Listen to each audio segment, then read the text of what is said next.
अंदर आपकी नौकरी लगा देंगे। ये बस मार्शल हुआ है, गुजरात के अंदर बीजेपी की सरकार है, मोदी जी की सरकार है, वहाँ सिविल डिफेंस वालों को पर डे 300 रुपए मिलते हैं। करेंगे, अदालत ने उससे मानने से मना कर दिया है और मुझे लगता है कि देश के अंदर अब एक नई चर्चा का विषय बस के अंदर जेब कटने से रोकते थे, किसी बहन बेटे की चैन छीनी जाती थी उसे रोका करते थे। अरविंद केजरीवाल जब दिल्ली के मुख्यमंत्री थे सारी सुविधाएं इन लोगों को थी, जो कुछ कर नहीं पाती, जो नकली यमुना बनाने के अलावा कुछ नहीं करती, ना लोगों की सोचती ना जनता की बातें थे।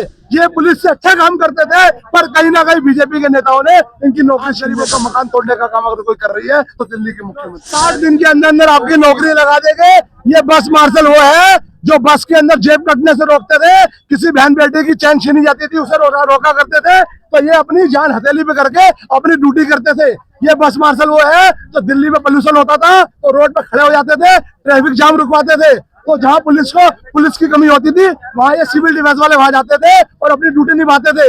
ये पुलिस से अच्छा काम करते थे, पर कहीं ना कहीं बीजेपी के नेताओं ने इनकी नौकरी छीनने का काम किया है। अरविंद केजरीवाल जब दिल्ली के मुख्यमंत्री थे सारी सुविधाएं इन लोगों को दी। पूरे देश में गुजरात के अंदर बीजेपी की सरकार है, मोदी जी की सरकार है, वहाँ सिविल डिफेंस वालों को पर डे 300 रुपए मिलते हैं। 300 रुपए, मात्र 300 रुपए। पूरे हिंदुस्तान में सबसे कम सैलरी अगर है तो वो गुजरात के अंदर है। तो मैं इतना कहूंगा कि दिल्ली के मुख्यमंत्री पूर्व मुख्यमंत्री अरविंद केजरीवाल जी ने वादा करा है, आपकी आवाज उठाएंगे, लड़ेंगे, रोड से लेकर सदन तक जहां तक जाना होगा जाएंगे। आज दिल्ली के मुख्यमंत्री अरविंद केजरीवाल, हम बार बार क्यों बोलते हैं, क्योंकि ऐसी दिल्ली की मुख्यमंत्री आ गई है जो पप्पू है, जो कुछ कर नहीं पाती, जो नकली यमुना बनाने के अलावा कुछ नहीं करती, ना लोगों की सोचती ना जनता की सोचती। आज गरीबों का मकान तोड़ने का काम अगर कोई कर रही है तो दिल्ली की मुख्यमंत्री कर रही है। दिल्ली बदल रही है। अभी कलेक्टर बस वाले भी थे, वो शिकायत कर रहे थे हम लोगों से कि हमारी आवाज नहीं उठाई गई, हमें बुलाया जरूर गया है। देखिए, ऐसा नहीं है कि इन लोगों की आवाज नहीं उठाई गई है, हमारे सब नेताओं ने यहाँ पे क्लस्टर बस वालों को बुलाया, मोहल्ला क्लिनिक वालों को बुलाया और आपकी आवाज उठाई। अब अरविंद केजरीवाल जो क्लीन चिट मिली उसका भी जनता में जश्न था, जनता चाह रही थी ये बात लोगों में पहुंचे। जो सीबीआई का तोता बना रखा था, जो ईडी का तोता बना रखा था, किसी में भी छोड़ देते, किसी को आतंकवादी बना देते थे, किसी को देशद्रोही बना दिया करते थे। तो बीजेपी के नेताओं ने ये काम किया है, पर इन लोगों को नौकरी देने का कलेक्टर बस के जो लोग हैं वो भी बहुत परेशान शिकायत कर रहे हैं। वो कह रहे हैं कि अब हमें लगता है कि कोर्ट से न्याय मिल सकता है। देखिए, कोर्ट में तो जाना पड़ेगा। विजेंद्र गुप्ता जी ने भी इन्हें वादा किया था, आश्वासन दिया था, पर कहीं ना कहीं विजेंद्र गुप्ता जी भी भागते हुए नजर आ रहे हैं। तो मैं इतना कहूंगा, इन लोगों की आवाज आम आदमी पार्टी उठाएगी, अरविंद केजरीवाल जी उठाएंगे।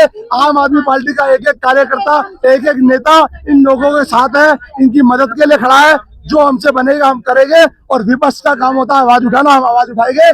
जब भी लौट के सरकार के अंदर आएंगे, सबसे पहले इन लोगों की नौकरी लगाने का काम अरविंद केजरीवाल करेंगे।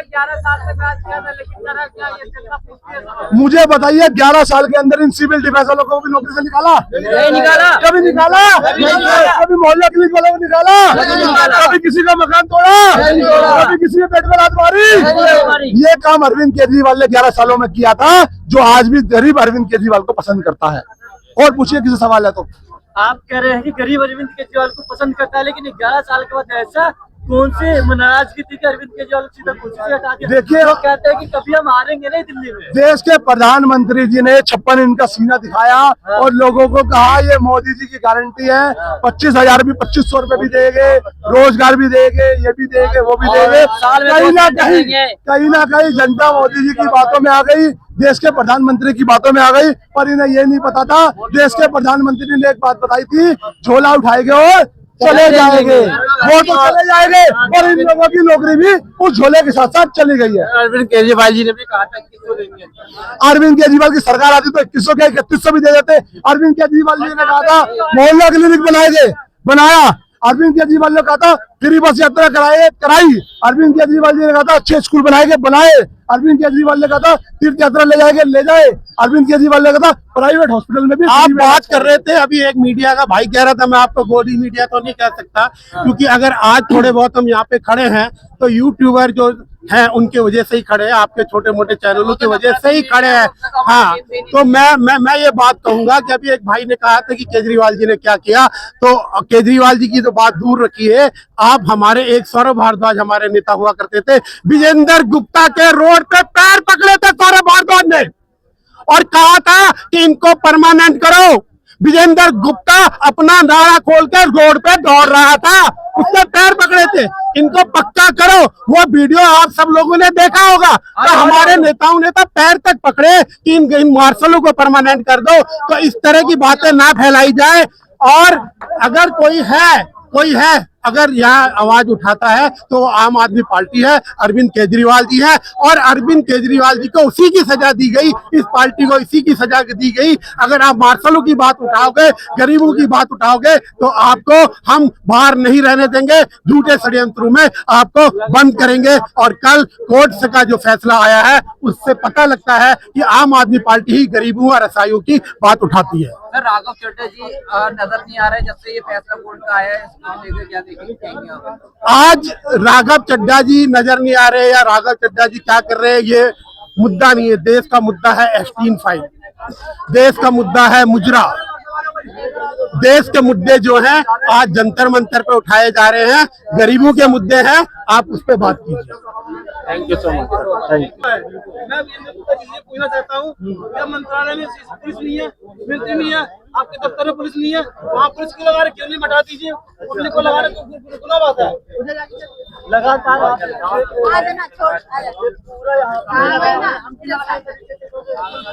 सर, मैं डीडीसी मार्शल 10 साल से डीडीसी मार्शल था।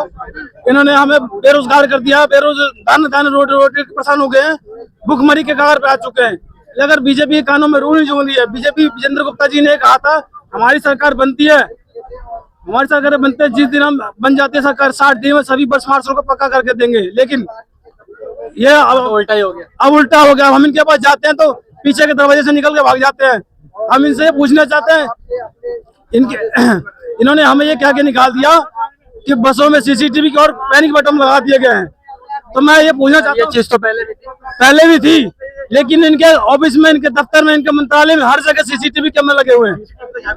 यहाँ पे लगे हुए हैं, हर जगह लगे हुए हैं। वहाँ पे पुलिस और मिलिट्री की क्या आवश्यकता है, क्यों जरूरी है? वहाँ पे उनको भी निकाल दीजिए। एक मंत्रालय के पास 400 पुलिस वाले होते हैं, क्यों होते हैं, क्या जरूरत है?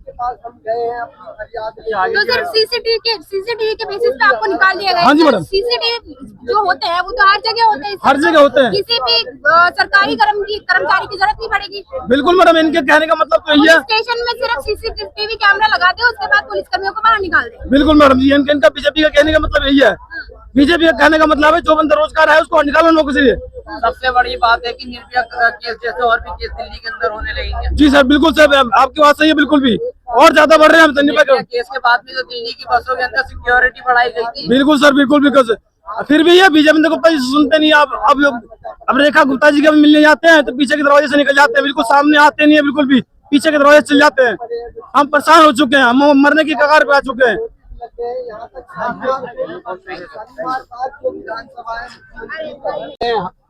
जो है अरविंद केजरीवाल जी और उनके साथियों को, सभी लोगों को बाइज्जत बरी किया है। और बरी क्या कहा, मतलब कि चार्जशीट के लायक नहीं समझा।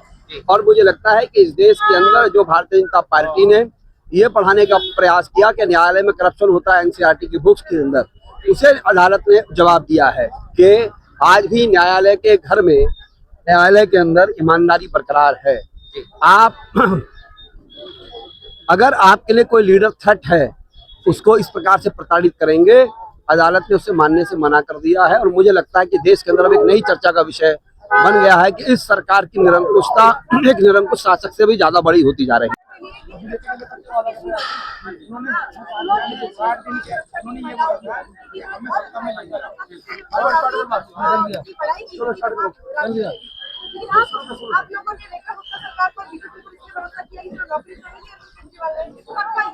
आज हम लोग खड़े हैं जंतर मंतर पे, और ये डीपीसी के वो सिविल डिफेंस के कर्मचारी है जो डीपीसी के अंदर चोरी रोकते थे, जेबकतरी रोकते थे, और जब दुर्घटना जाती थी तो उसको हॉस्पिटल लेके जाते थे। आज ये यहाँ पे डिमांड करने आए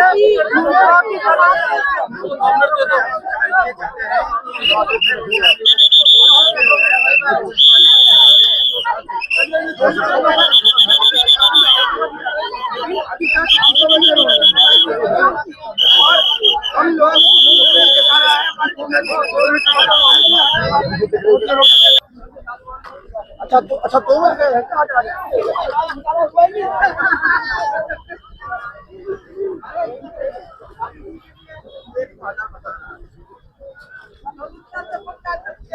सर आज आप लोग यहाँ पर मौजूद हुए और इतना बड़ा ये प्रदर्शन चला, इतनी बड़े भाषण हुए, क्या देखते कैसे देखते हैं आज इन सब चीजों को आप? कैसे देखते हैं न्यायालय ने